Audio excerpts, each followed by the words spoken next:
Hello, this is Mark Fisher, and I'm on our channel, our Scientology Stories Peeling the Onion, and I'm here with my co-host, Janis, Gillham, Grady. G'day, everybody. So today we have a returning guest. We had fun with him a few weeks ago discussing the original setup of Celebrity Centre and how he got into Scientology and was a popular band in Scientology back in 68 and 69. They became famous among the Scientologists, and they had a hit record at the time. So let's welcome back Robbie Levin. Hello. Hi, Robbie. Robbie. How you doing? Great. How are you? Good. How was your Christmas? It was excellent. It's cold. Yeah. It was really cold up here. Yeah, we were hitting 0 a few days. Oh my gosh. Yeah. I've never experienced weather that cold. That's the coldest I think is like 8 above is the coldest I ever experienced. I can't stand it when it's 40 degrees here. It's too cold for me. I like the feel of the sun. Yeah, fortunately it's been sunny, and usually when it gets that cold, it is sunny because the high pressure comes in. When it gets cloudy and starts snowing, it usually warms up quite a bit. It gets into the 20s. Yeah, for our viewers, Robbie lives in Colorado, up at 7,400 feet. So he's up at a higher altitude, and it's definitely a lot colder up there. Well, all right, so let's get going here. And what I wanted to do is, we'd already gone over some stuff, and meanwhile, I was going through some orders of the day that Robbie has collected from many years ago.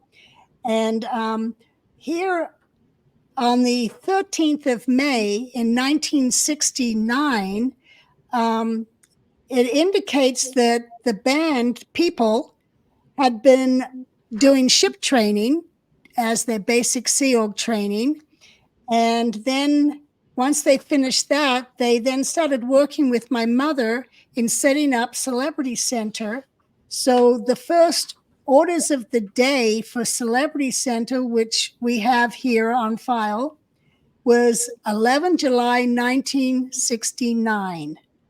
And I know before that, my mom had fired on a mission in April of 69 as a booking office to get celebrities rounded up and get them being booked. And then she was turning that into a Celebrity Centre. And Robbie was by her side from the very beginning.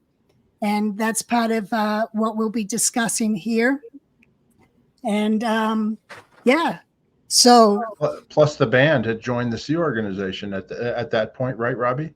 Yeah, it was right around the end of April or early May that we got confirmation from Hubbard that we could join the Sea Org and continue playing our music, and our mission would be to disseminate Scientology through our concerts. I don't remember the date we signed our contracts, but it was somewhere end of April into May, and then we had started our ships training right after that. Yeah, and according to these OODs means orders of the day, the staff count was 1 Sea Org member full-time, which would have been Yvonne, 2 part-time, which we think were Joyce Myers, and we couldn't think of who the other one was, maybe Bet Blundell or someone. And then there was 6 volunteers, and that would have been, were there 6 of you in the group? Actually, there was the people that joined, it was 5 band members and 2 of the wives.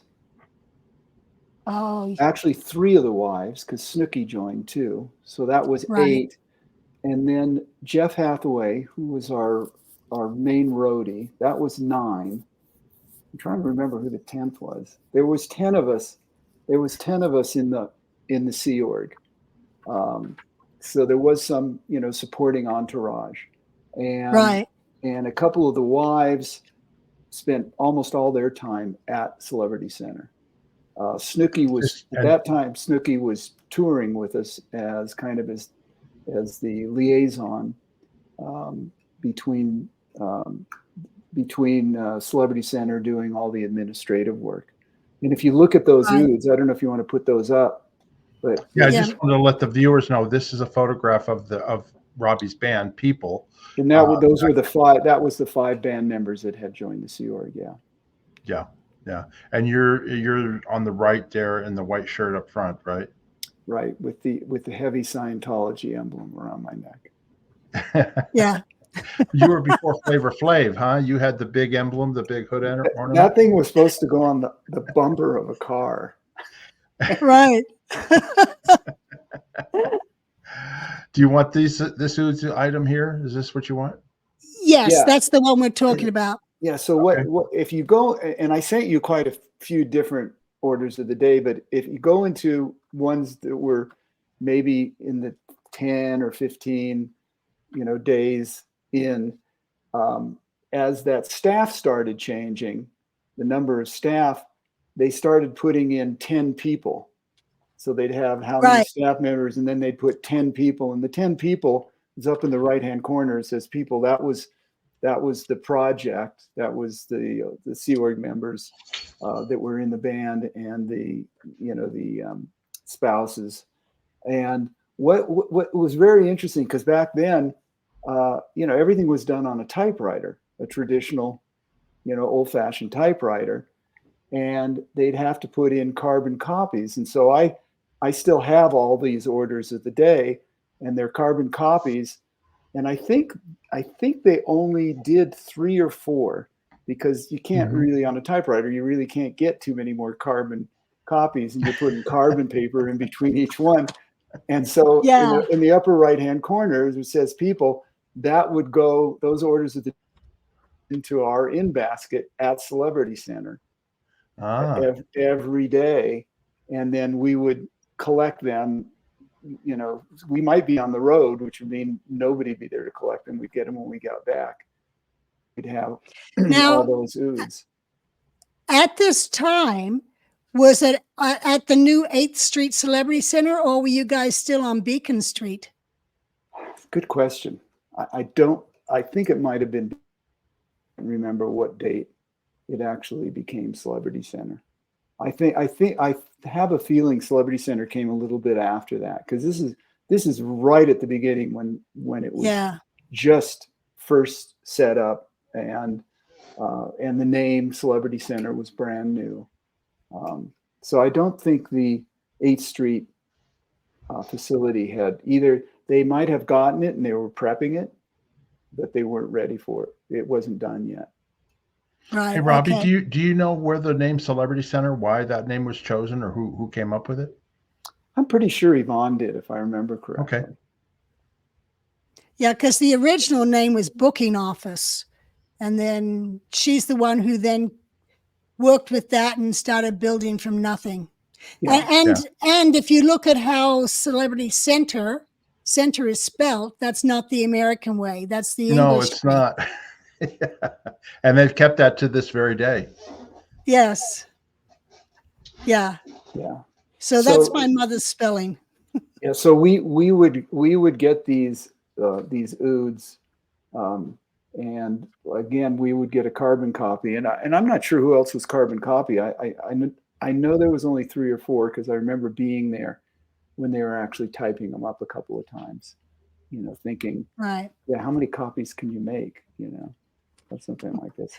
Well, the second page of this, I didn't give it to Mark because it's a bad carbon copy, but I can see in here that my father was doing lectures on livingness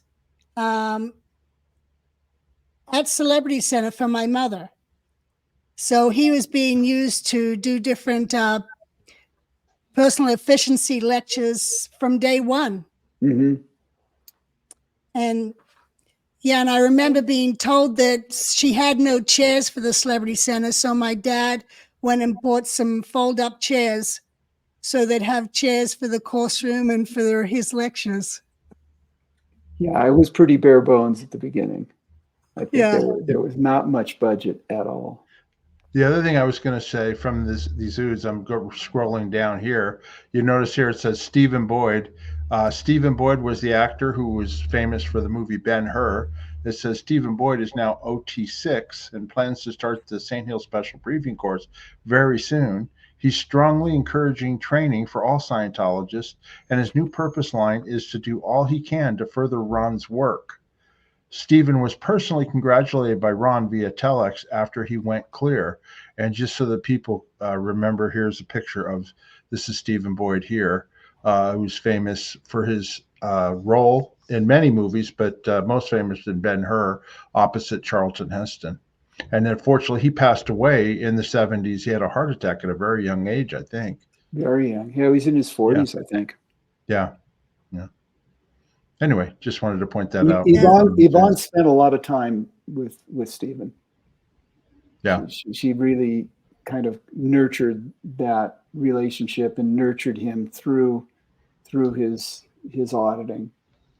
Let me ask you a question, Robbie. It was one of the questions I wanted to ask because you were around in that time period. What was the how did they actually reach out to celebrities to get them to come into the center, like people who were actors and famous? I mean, do you remember how did they disseminate and get people in? Because you got quite a few famous people into Scientology in those days. Well, you had people that had some kind of influence. Scientologists that had some kind of influence that would disseminate to kind of co-workers. Like Milton Casalis got a lot of people in. I think he might have gotten Bobby Lyons in, I'm not sure, because there were people that were doing his actors workshop, actors. I think Bobby was in before Milton, because he's in that very original photo with Bet and Joyce and your brother Geoff. Bobby Lyons is in that picture. Well, then it could have worked the other way. Bobby could have been taking his class. Right. He could have gotten Milton in, but I think that happened quite a bit. We got other musicians involved, and I think it's easier for somebody in any level of the arts to listen to somebody who's a peer rather than somebody who's not a peer. I know this woman that I was living with for a while, Joan Prather. Oh yeah, actress, she got John Travolta in Scientology. Mm-hmm. They were doing a movie together called Devil's Reign, I think. That's right. And that's when she got him involved. So yeah, I always wondered what type of actions Yvonne was taking or what was being done, because you had a building and you had a place, but obviously you had to get people to hey, bring in your friends or your different, like Stephen Boyd or Chick Corea, those type of people. I got to say that anytime somebody would come to Celebrity Centre mm-hmm. and they were just learning about Scientology and they met Yvonne, mm-hmm. she would close the deal. I mean, it would be. She had so much charisma that nobody could really avoid that. She was pretty magical, and her, the amount of true, honest and legitimate love that she displayed to people was hard to imagine. Yeah, I was going to say. I'm not saying that because of Janis either. No, I know that, but this is Yvonne right here, and I've met Yvonne back in the day when I was a teenager, and she could just smother you with sweetness. I mean, she basically would get you to do whatever it is that she wanted you to do. I mean, that there are people that are like that, and she did it with kindness and sweetness and and empathy for people, and that's Janis's mother, Yvonne, right there. Yeah, she just had to say "darling," and people would just do what she wanted. Well, she legitimately recognized people. She found the person, and she would recognize who that person was, and it was funny because it wasn't until the end when there was a lot of pressure going on that I ever saw that wane, and towards the end there, she was enduring quite a bit of pressure, from the church. Yeah. Because there was an insane amount of jealousy there. There were a lot. The Guardian office. Yeah, there were a lot of people that did not like the fact that Yvonne was adored by everybody, and they felt that was threatening to them.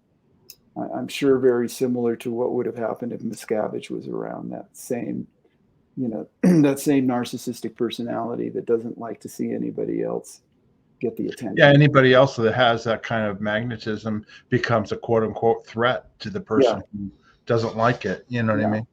Yeah. Yeah. Well, she also used to get her opinion leaders, as in her biggest celebrities, and she'd have them do meetings, the opinion leader meetings, OL meetings, and she would have them battle plan out or work out how they were going to get other people into Scientology. And then she had the poetry by candlelight. She had the different events with people performing, and she did Sunday services every Sunday, just to keep bodies coming into the shop and helping people. Yeah. That was the whole intention. Yeah. Yeah. She was very consistent at that. I mean, and she was always there. I don't know when she slept. I really don't. Yeah. Well, she didn't. But, I remember my first time in the US in 73 visiting Celebrity Centre, and we were going to go to the movies, and Heber got in the car and Terry and I had gotten in the car, and Mom hadn't shown up. So Heber was like, girls, go get your mother and escort her all the way here and don't let anyone stop her. So we went up and we got her, and we were just telling people, sorry, we've got to get out of here. And we just 8-seat her all the way out into the car. She gets in the car. Some people come up. Hey, Yvonne. She winds down the window. Oh, hello, darling. And starts chatting with them. And Heber goes, we're out of here. Goodbye. And just floors it. Oh, I've never seen my mother so mad. She turned at Heber and says, how dare you cut my communication with my people? These are my public. And just so everybody knows, 8C means, that's a Scientology term, meaning controlling somebody, basically grabbing them and taking them under your control. You just you get them and you move them. That's 8C. It's actually infinite control is where it came from. The 8 turned sideways is the infinity sign. That's right. Yeah. That's right. Yeah. Anyway, I'll show you. Here's some other photographs of people back in the day. It's a Celebrity Center back there. Janis and Robbie, you want to say who these people are? Yeah. I'm not sure. On the left, that's Pat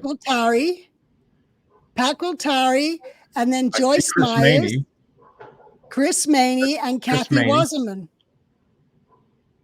Okay. And Kathy Wasserman, yeah. And that looks like John Fisher. Is that in the old Celebrity Center? Yeah, that's the old Celebrity Center. And he later on became the assistant guardian at Celebrity Center. And here's the course room. And you can see in the right there at the table, that's Gelda Midoff. Yeah. Okay.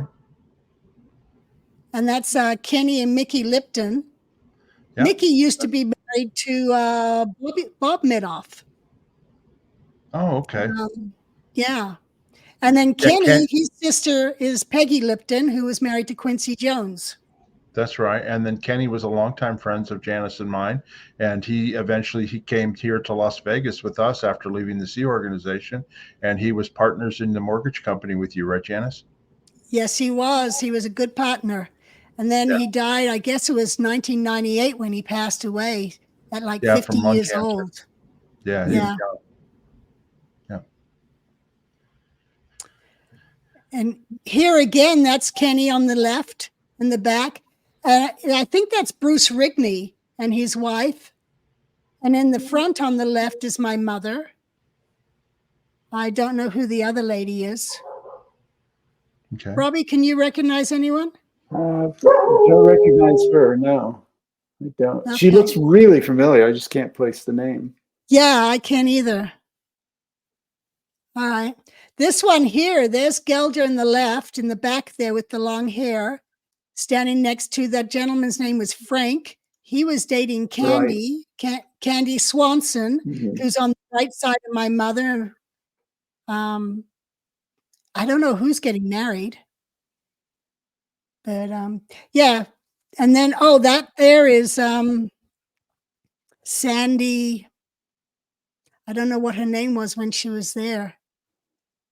That was one of the staff at CC with my mom. And there's Mom and Vonnie Maney. She was married to Chris Maney. She was Irene Derman's sister, or Leo Johnson's daughter. There's people out there that knew Leon. I remember Leo. Yeah. And then here, Robbie, do you recognize the guy in the Sea Org hat? Do I what? Recognize the guy in the Sea Org hat? I don't. No. Yeah. In the middle is Pat Gualtari, because Pat was one of my mom's public relations people. So he's all over the place. And then that's Mickey Llewell and Skip Press. God, Skip looks young there. Yeah. God.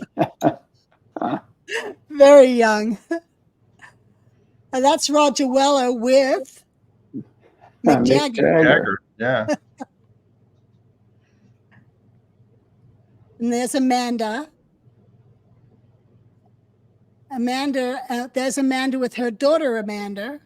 It's Amanda Ambrose. Yeah. And there's Bobby Lyons with his arms crossed. And the mustache. And the mustache.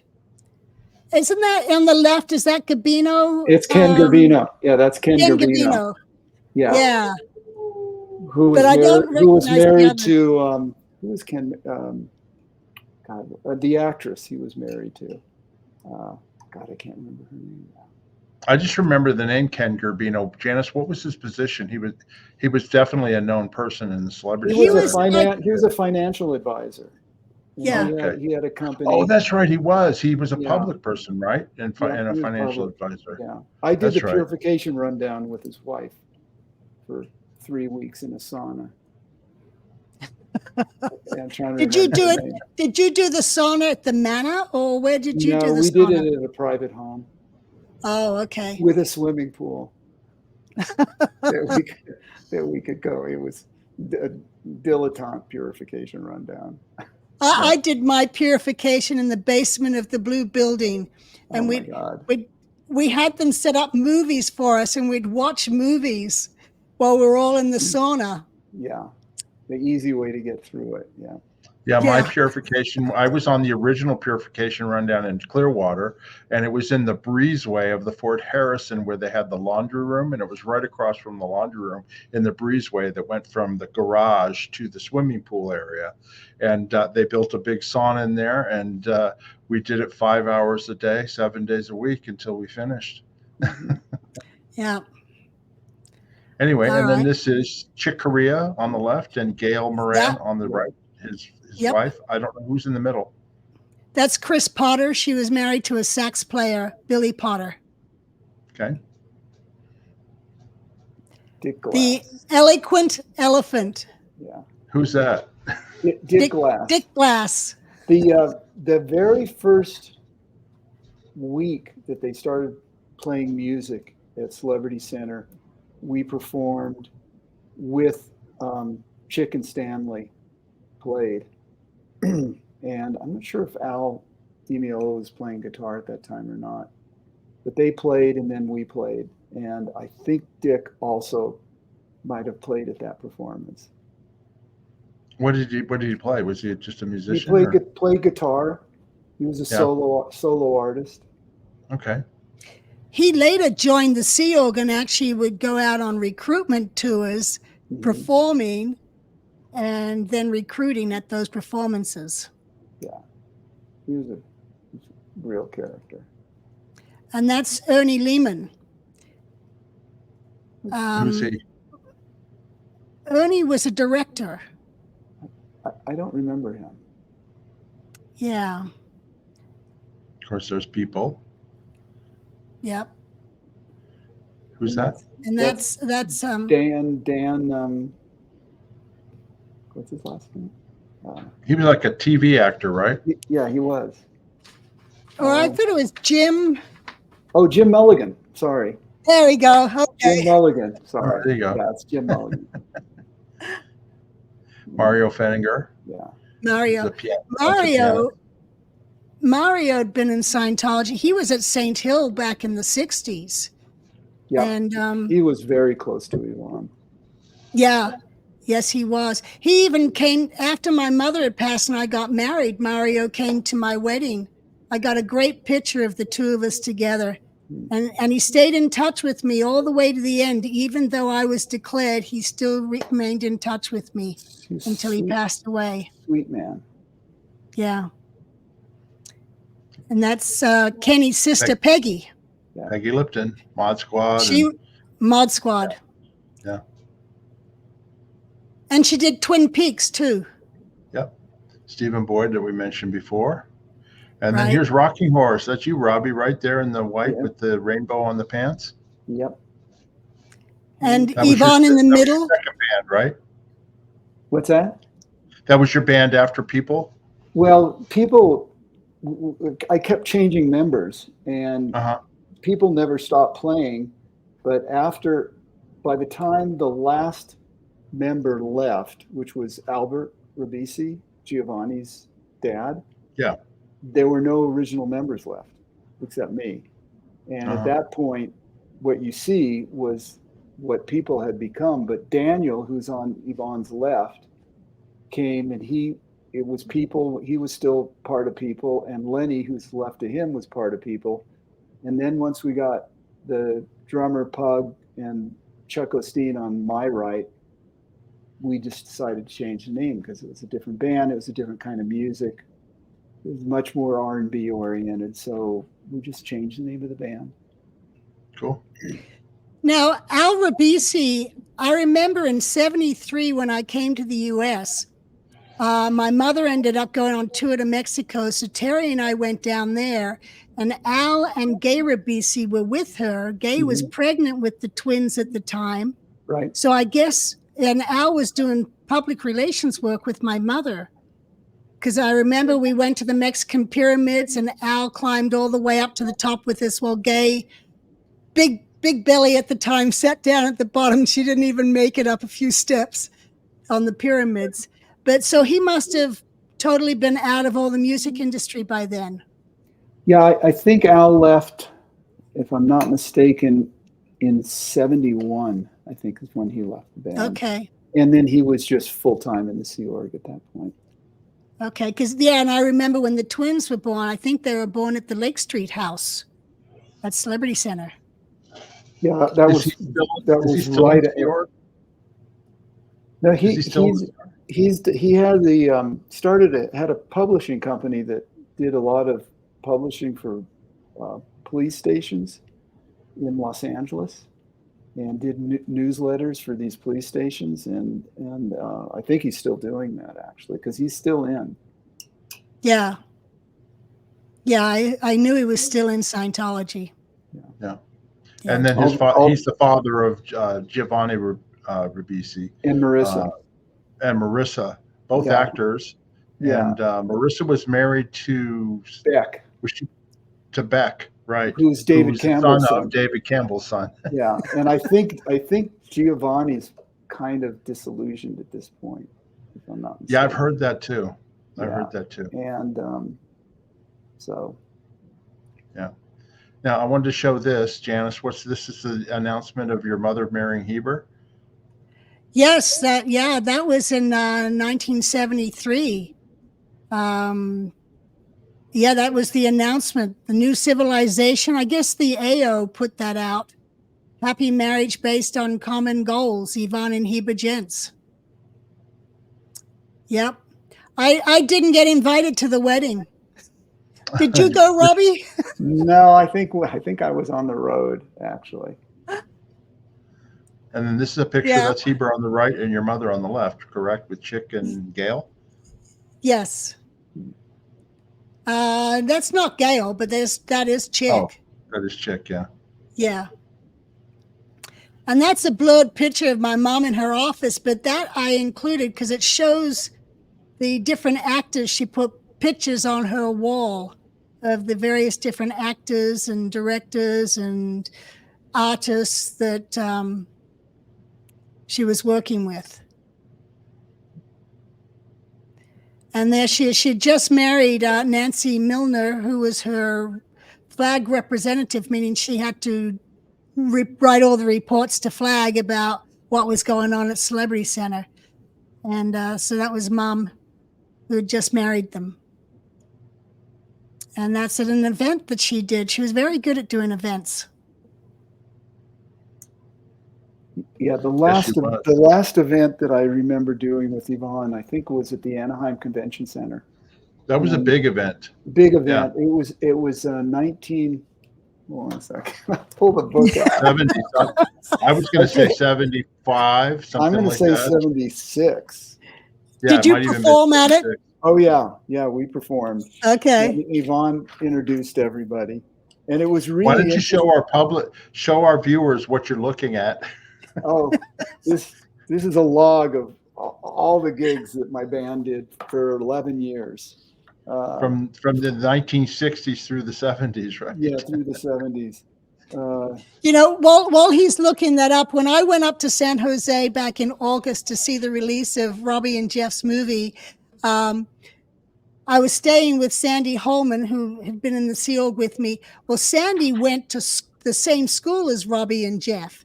And and we're going to go to the event, and she pulls out her yearbook, and there's a photo of people in her school yearbook. So when she got to the event, she had to have both Robbie and Geoff sign her book. Oh, that's great. Because she was a freshman, and she remembers them as seniors, and Robbie as a senior there. So the Anaheim Convention Center concert, which it was full, and there was over 10,000 Scientologists there. Yeah. And wow. That was August 27th, 1976. Yeah. And Chick and Stanley, Return to Forever played. We played. My brother played with Larry McNeely. I don't know if you remember. Sure. He was, and Larry McNeely was Glenn Campbell's banjo player. Yeah.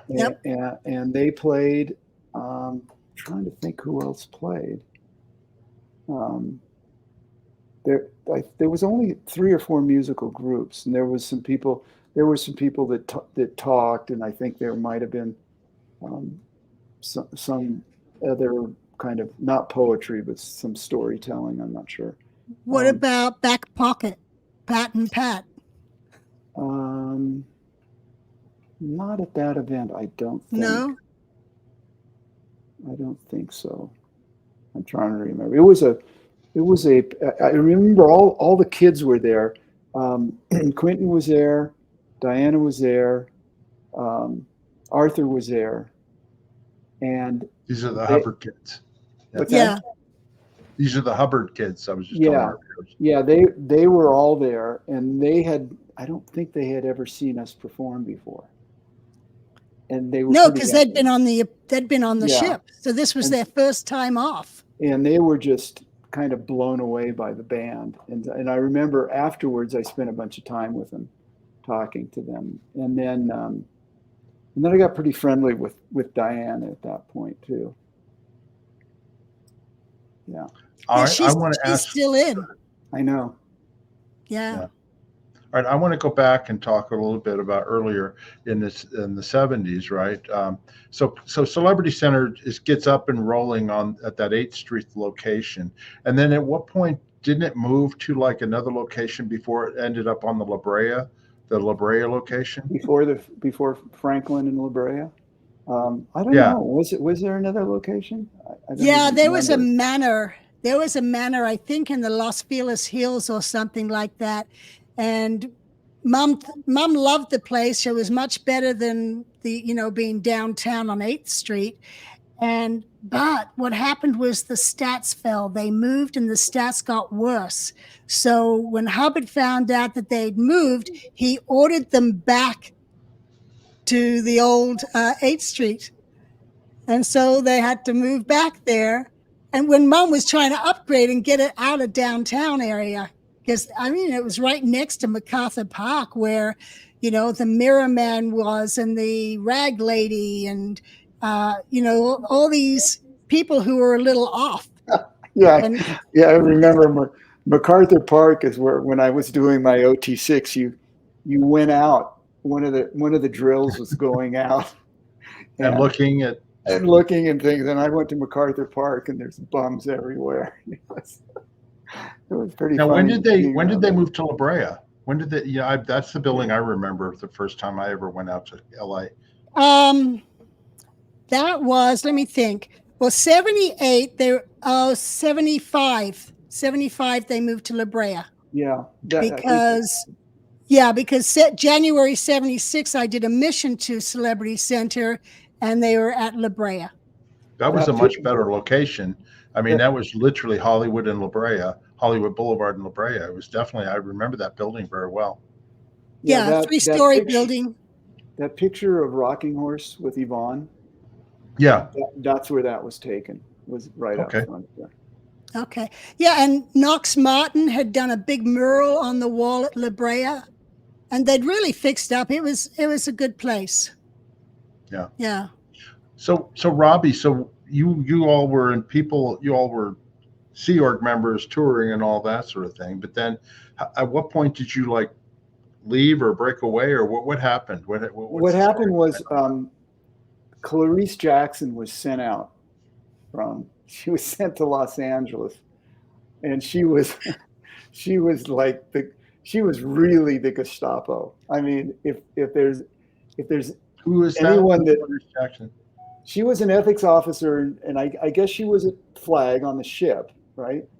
And for some reason, and it had to do with some stats, she was sent out to just clean up Los Angeles, basically.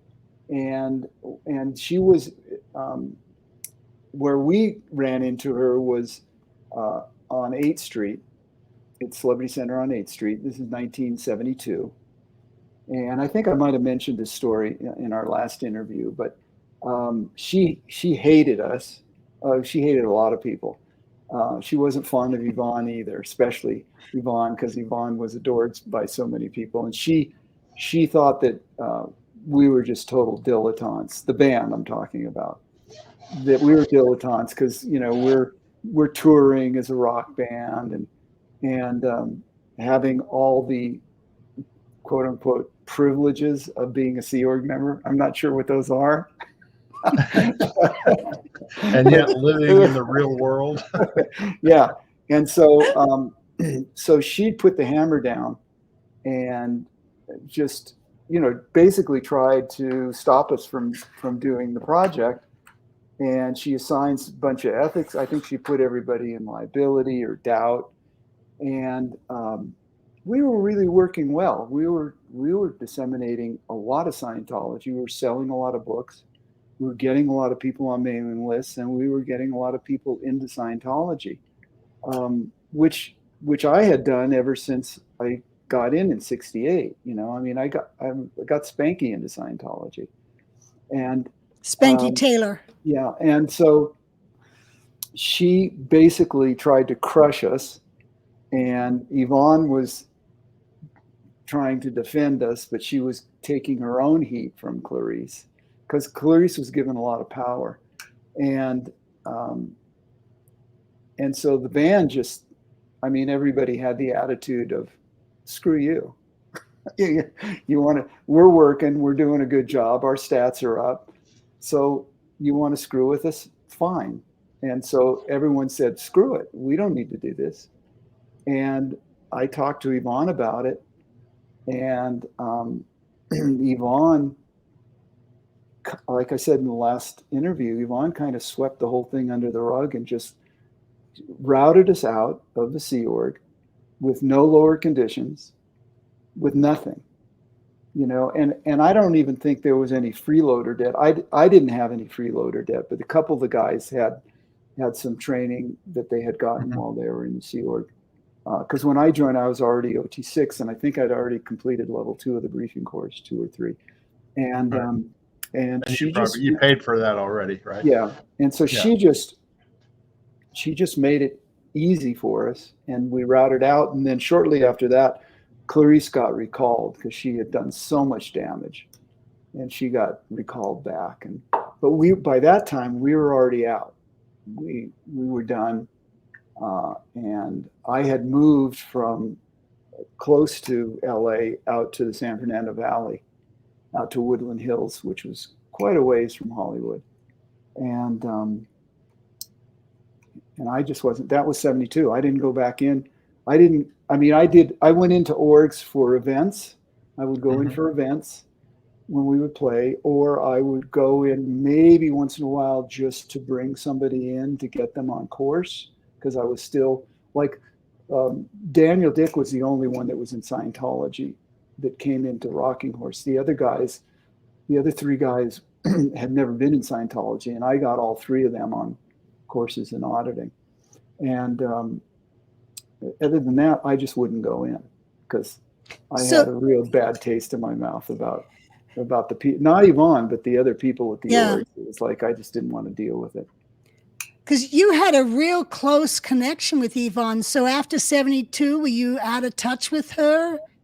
No, we stayed in touch, and I would see her every once in a while at an event or something like that, and we never lost our connection, our level of affinity, and she knew what I was doing, and she knew why I was upset. She totally got it. And not too many other people understood that.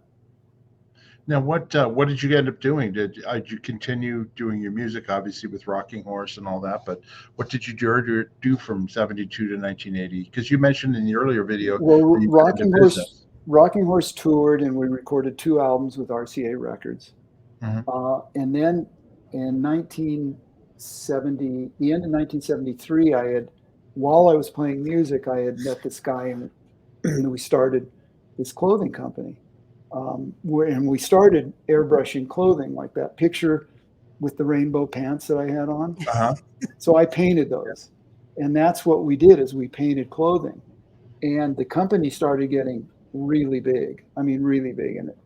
And I was burning the candle at both ends. I was, those pants were kind of one of our early designs. That picture was probably 75, as I'm going to guess. So you were basically hand painting all this stuff, or Wow. And so I was running this clothing company and playing with the band at the same time. And then and while I was doing both of those things, I was still doing my martial arts training 3 hours a day, 6 days a week. Oh, so you were into like karate, or what were you doing? Yeah, Shotokan. I did that for 13 years. And so Rocking Horse went to Japan. I booked us in Japan. We were in Japan for almost 4 months because I wanted to train there. So I booked the band in Tokyo, and everybody loved it. It was really a great experience. But I got to train at Japanese Karate Association World Headquarters for 4 months, which was really fun. But by 76, my clothing company had gotten so big, I just couldn't perform at night and run the company during the day. It was just almost impossible. And I made the conscious decision to stop playing music. And so Rocking Horse, we finished out our gigs and we disbanded. Lenny got a gig as leader of Tina Turner's band. Chuck, the keyboard player, started playing with Stephen Stills. And I was just doing my clothing company full time. And this is 1976, the end of 76. And then somebody called me up and said, "Hey, Rick Springfield's auditioning bass players." And of course, I'd always had my own band. I'd never done an audition in my life.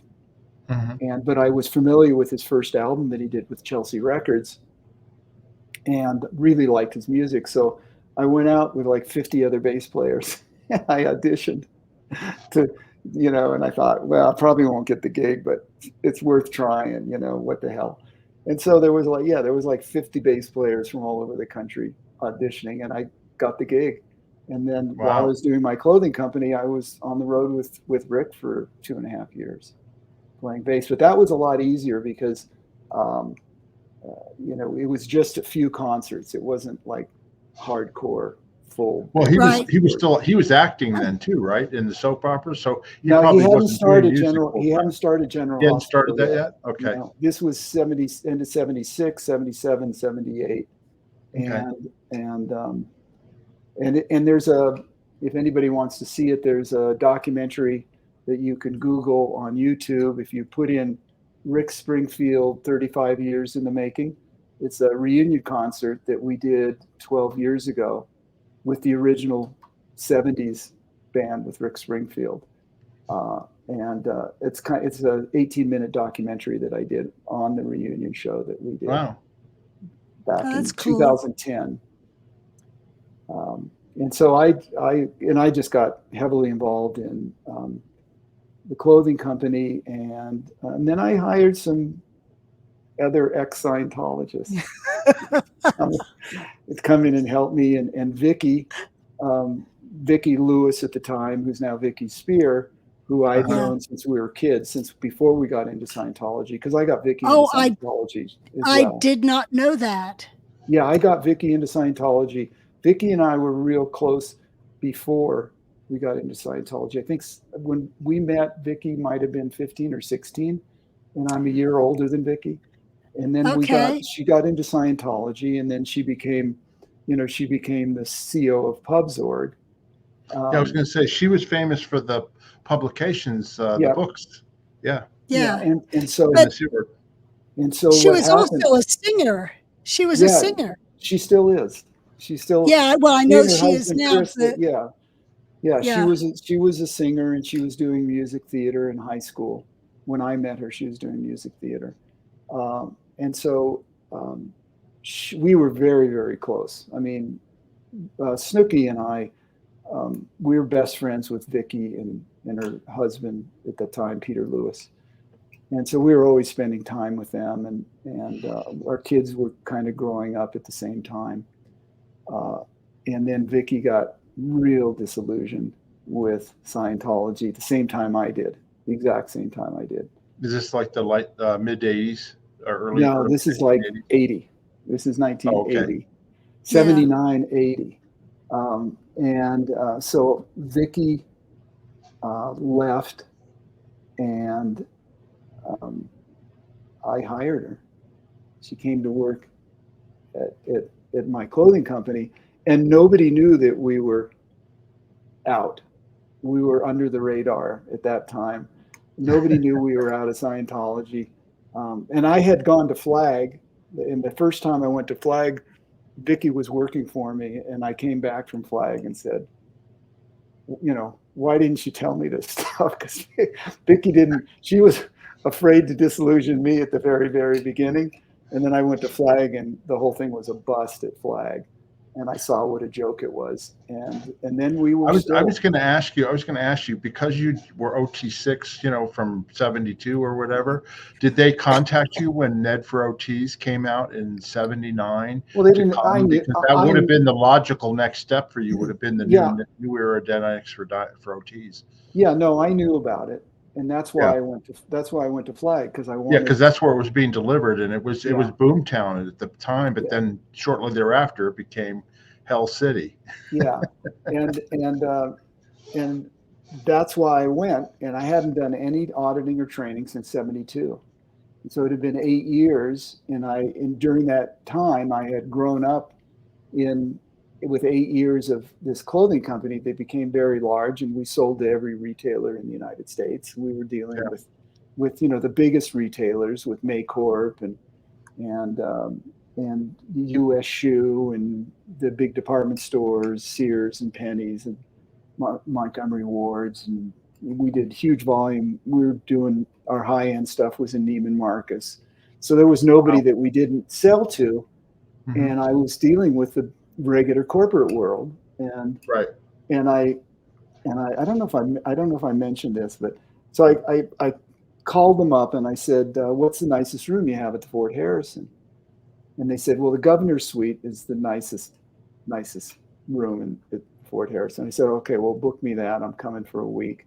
And I booked that room. And of course, I had been traveling all over the world with the clothing company at this point, experiencing real 5-star accommodations, staying at the Peninsula or staying at the Hensley Palace in New York, whatever. And here I'm going to stay at the 5-star accommodations at the Fort Harrison, which is how they were promoting it. And I walked into the room, and it was, you have one of those moments where you're all alone, but you're still embarrassed. There's nobody else. There's nobody else around you, but you're still embarrassed. That's what the experience was. And I thought, these guys are out of their minds. Hey, you know what, Robbie, I got to tell you, I was the LRH communicator for estates in 1978, 79, and 80, right? So I don't know when it was you came, but I know that governor's suite because it was right outside. My office was right around the corner from it. And Travolta would stay there and different people and all that. It was shabby. I mean, the whole hotel was shabby. They didn't have the money to renovate it. It still was the way it looked when they bought the place in 1975. Nothing had really been done.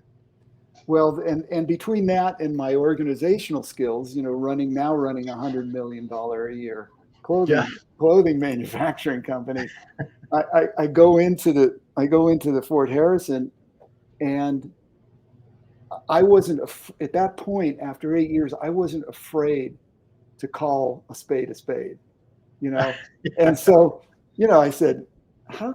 I went downstairs. I talked to whoever the booking reg was. And I said, how can you promote this as 5-star accommodations? This is just totally deceiving. I mean, this is 2-star at best, and they didn't like that because I was critical. And then a bunch of other things happened that were really stupid, and I wasn't afraid to voice them. So when I started going in to do my NED, and we did some listing and nulling on some different things, and I can't remember what the actual process was, but I requested that James Hare be my auditor, and because you remember Fred Hare and Jim Hare, so James was on the original Class 8 course with Snooki that Hubbard taught, and I knew James because James is a great flamenco guitar player, and when we were in LA with Rocking Horse, James used to come to the clubs we were playing at, and he would sit in with us and play guitar with us. So I said, I'll come, but I'm not coming unless Jim's my auditor. So James here was my auditor, and he goes in and he's directed by the CS to pull my OWs, right? because I'm critical. And by the time we ended the first session, Jim's just laughing and agreeing with me about everything, everything that I was critical. So it didn't last very long. And it's funny. You mentioned, Robbie, you mentioned that you stayed in the Peninsula and the Four Seasons and all that. Those Sea Org members, all they knew was the Apollo and the Fort Harrison. They had no comparison. Right. There was no data series ideal scene that they were looking at from before. You know what I mean? Yeah. Whereas you're pointing it out, so they're going like, you're being critical. Well, it should be criticized. Yeah. So they couldn't find anything. They couldn't find any overts. They couldn't find any withholds. And I did a few sessions, and then we did some auditing. James and I did some auditing together, and that was actually fun, but I just couldn't get past all the nonsense. I really couldn't. And then while I was there, I got exposed to some other things that I wasn't really exposed to because I wasn't going and doing any courses. And Hubbard had released all these different things. Like, I don't know if you remember, I can't remember what the name of the magazine was. It was Advanced Magazine. And Hubbard had taken all the photographs for the cover. Do you remember that? Yes, and Source Magazine. Yeah, and he considered himself a great photographer, right? And I had done a lot of photography as a kid, and had my own dark room, and I had a little bit of knowledge of photography. And Hubbard's promoting, and everybody's going, "Oh, these great shots that Hubbard did," and they were just awful. The lighting was horrible.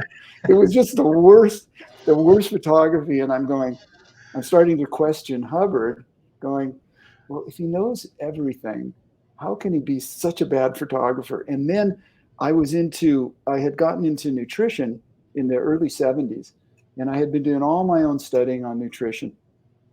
And I had about 8 years of background, and Hubbard was putting all this stuff on different kinds of vitamins and all the different, with the Purif and what you should be taking. And his nutritional knowledge was elementary at best. It was Adele Davis.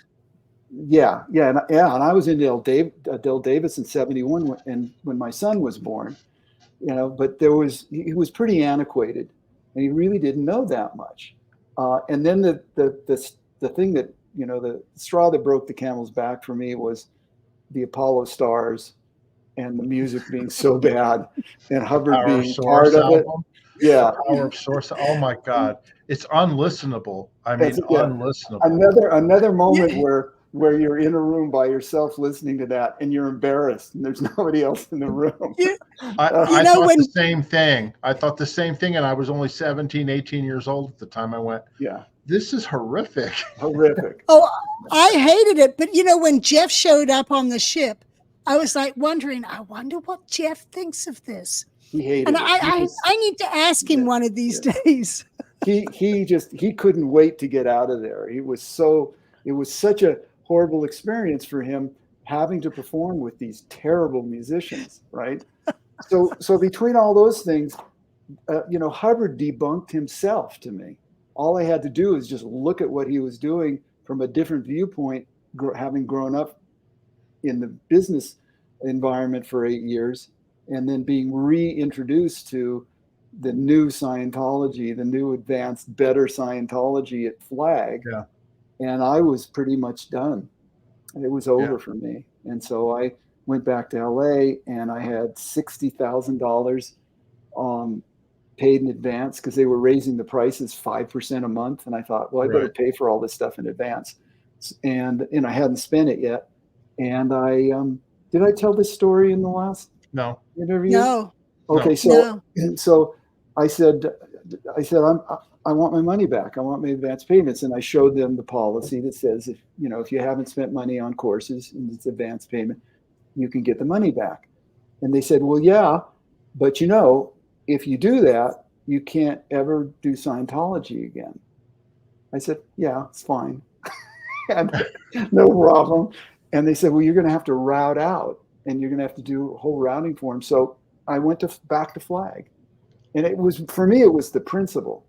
I didn't need the money because I was doing really well, but I didn't want to just give them that $60,000 when their policy says you can get it back. So I made another trip to Flag, and I did a whole routing form at the Fort Harrison. And part of that was a couple of different sec check sessions to try to get your OWs again. And I had a couple different auditors, and they couldn't get anything, and my needle was floating the whole time, and they couldn't find anything. And I went through the whole routing form. It took me, I think, 2 days. And they said, okay, well, we'll send you a check, right? Wow. And I went back to LA, no check. A week later, no check. I call them up. Where's my check, right? And in the meantime, I had done an interview with the Clearwater Sun. I can't remember the name of the reporter, but the Clearwater Sun at that time was the nemesis newspaper. Oh yeah, they were public enemy number one. Yeah. Clearwater. And so I did an article with this guy. I did an interview, and in the interview, I still have that. I don't know if I sent that to you, but in the interview, I said I was leaving Scientology because I couldn't condone their criminal behavior. That was why I was leaving, and I said, but I'm trying to get this money back, so don't release it. Promise me you won't release the article until I tell you and I get my money back. And he said, fine. And I trusted him. So after about 3 weeks of calling them and them saying that the check had already been sent, I called them up and I said, okay, it's been a month now. I waited until it'd been a full month. I said, you've been promising me that you send this check for a month. And here's what's going to happen. If I don't have a FedEx envelope on my desk tomorrow, because FedEx, back then, FedEx was doing overnight. You could do overnight. It's if I don't have a check for $60,000 on my desk, FedEx, tomorrow, I'm going to all the people I know at ABC, CBS, and NBC. And I'm doing interviews and exposing the church. And the next day, there was a FedEx envelope, $60,000. Wow. From the That's church. how they respond. Yep. That's how I finally got out. I threatened to go to the police if they didn't give me my stuff and let me leave. And that was like, oh, no, we don't want that, you know? Yeah. So then I had my driver take the check to my bank, which was in downtown LA. And I knew the president of the bank. And I said, will you handle this check for me? Because $60,000 back then was, that's a lot of money. A little bit of money. And it was probably like $300,000 or $400,000 now. And call me when you know that the check is cleared, right? Because they always say it's 2-3 days to clear a check, Mm-hmm. right? And about 2 hours later, he calls me and he says, check's cleared. I said, what do you mean? He says, check's cleared. He says, I know the guy at the bank in Florida that the check was drawn on. He knew the president of that bank. He said, the check's good. And I said, are you sure? He said, look, if the check bounces, I'm good for it, right? This is the president of Union Bank in Los Angeles. So I said, okay. And I immediately called the guy at the Clearwater Sun and said, go ahead and release the article. Roll the presses. The article came out like the next day, and then I got declared. Oh, now that must have been Tom Tobin. No. Tom Tobin was on the St. Petersburg Times. No, you know what? That's the SP I Times, have it. I know who. No, it Clearwater is. Sun was a different paper. Yeah. Oh, okay. Yeah, the Clearwater Sun is. Let me just see if I should have given you this. I'm looking at my computer now. Let's see. I'm not sure if I can find it or not. I'd have to look. No, it's not showing up. But anyway, I have that. I definitely have it.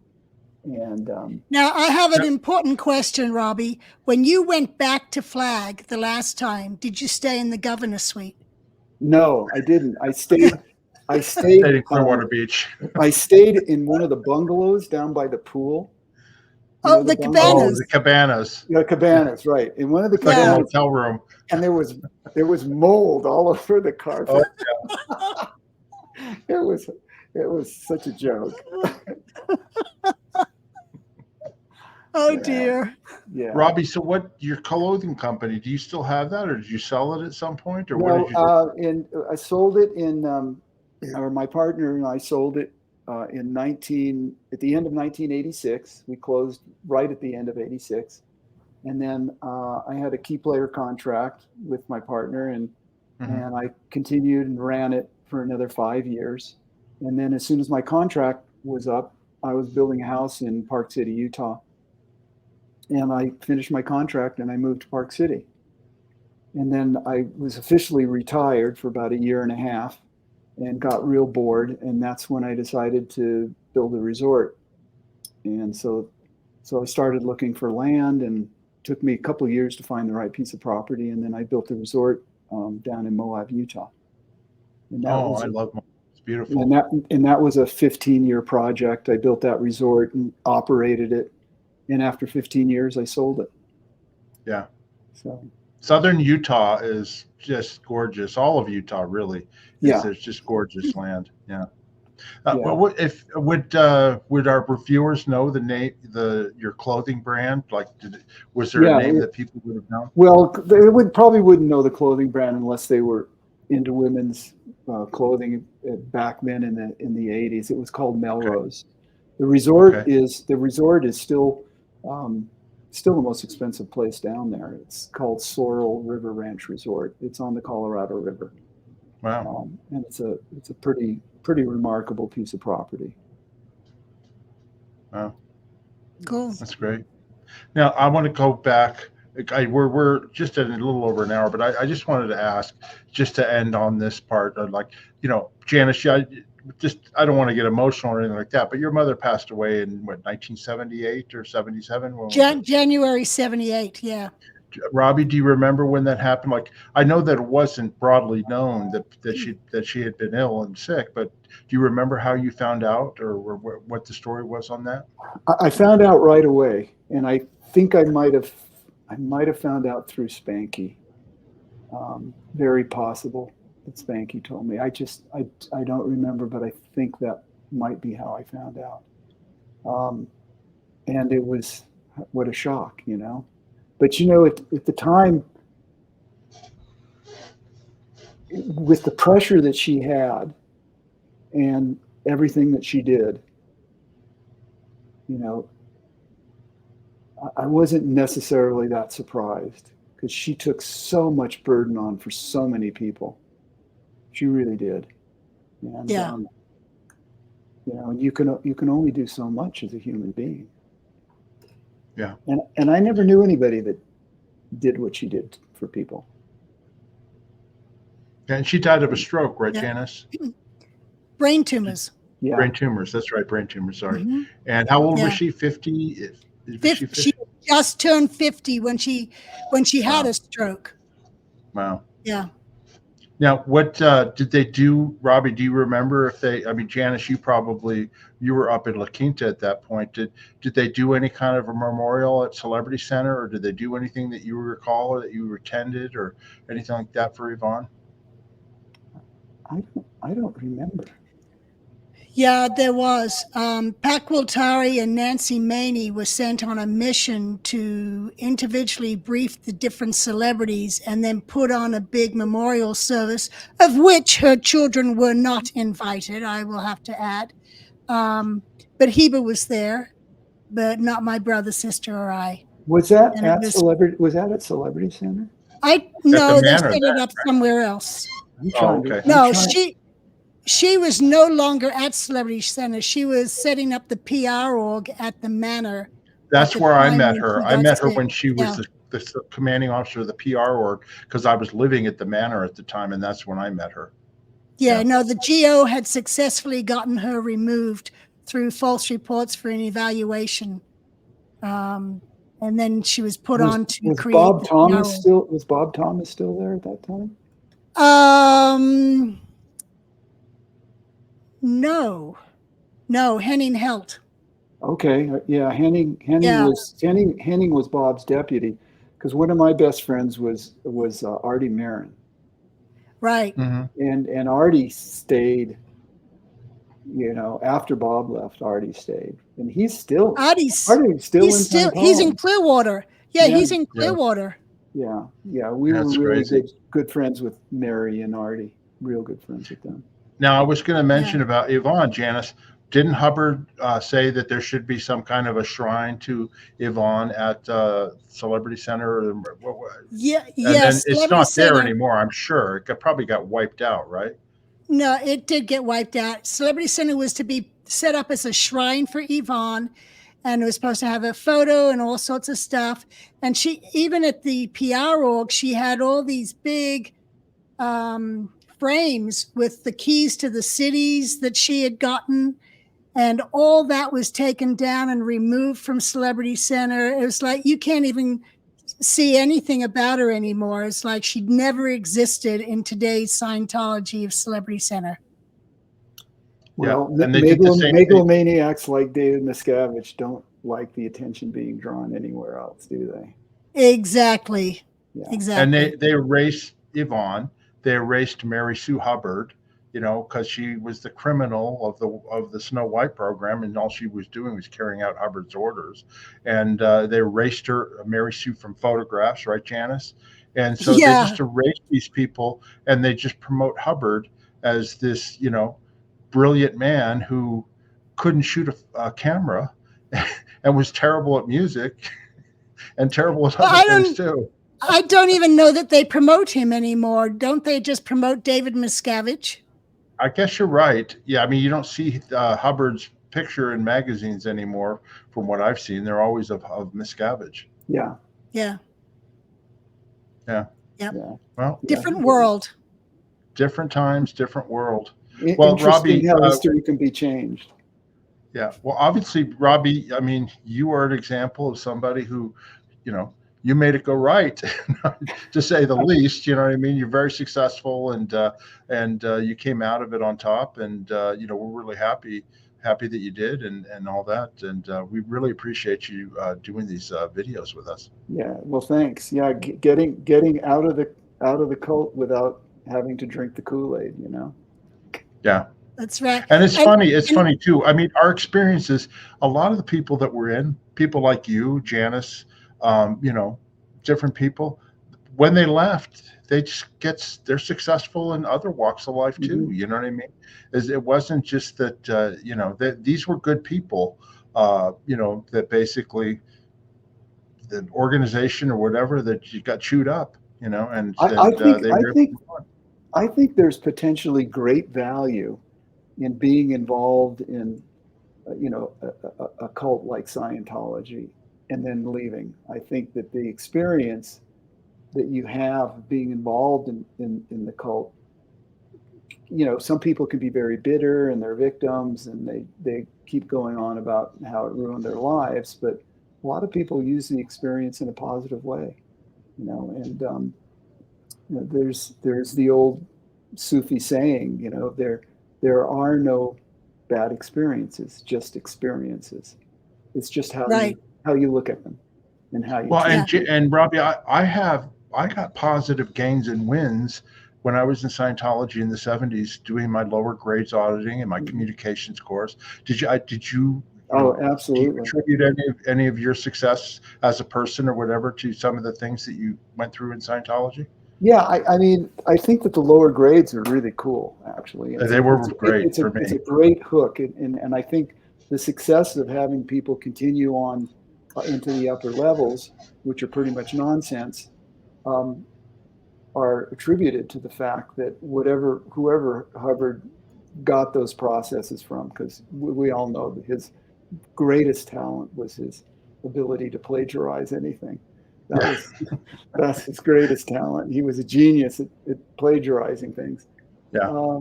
So I had huge gains at the very beginning. Yeah, Janis and I, we've talked about this over the years, that if Scientology was ever reconstituted, if they just did the communications course, the student hat, and did the lower grades processing for people that wanted to do it, they could change society. They could make things a lot better for a lot of people. But of course, then they go into this superhero OT stuff and all this other garbage, and they can't help themselves. You know, it just ruins people. Yeah. I've seen a lot of people change just doing that communications course. Absolutely. Yeah. Okay. Well, thanks, Robbie. I'm going to do our little business here, and then we'll end off here. Okay. So anyway, to our viewers out there, if you've enjoyed the show, please subscribe to our channel. Just click on that subscribe button, hit that like button and notification. It helps us get these messages out to other people on YouTube. And any questions or comments on anything that we've discussed here, just ask in the comment section down below.